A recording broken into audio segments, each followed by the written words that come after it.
Chanteur populaire et très apprécié des Français, Slimane est suivi par plus d'1 million de personnes sur son compte Instagram. L'interprète de des milliers de je t'aime a donc une influence sur ses fans et fait en sorte de mettre celle-ci à bon escient.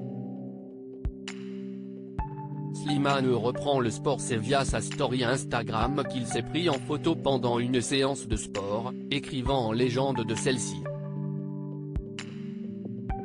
La reprise. Je n'aurai clairement pas de summer body mais par contre, je me suis promis d'avoir un tour body. Sans parler d'apparence, c'est surtout récupérer un bon cardio, me sentir à l'aise pour donner le meilleur pendant la tournée. Pour rappel, Slimane partira en tournée jusqu'en 2024 pour son album Chronique d'un Cupidon.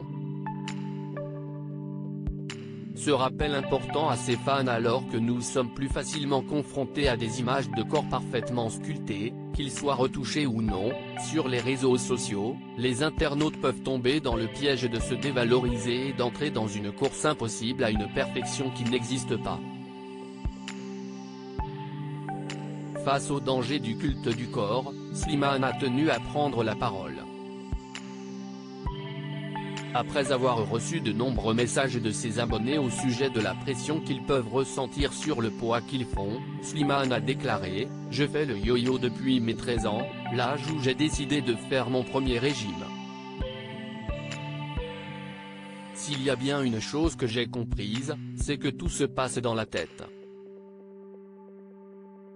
Il nuance toutefois son propos en affirmant que la santé physique existe bien et qu'il faut en prendre soin. Cela peut passer par un rééquilibrage alimentaire et du sport. Mais n'oubliez jamais que vous êtes beau et belle. Que tout se joue dans la tête. Que l'amour propre est bien plus important qu'une taille fine ou des gros pecs. Tout commence là. Dans Summer Body il y a body. C'est votre corps. Si vous vous sentez bien, aucune raison de vous mettre la pression pour rentrer dans les standards. Nous avons tous une génétique différente.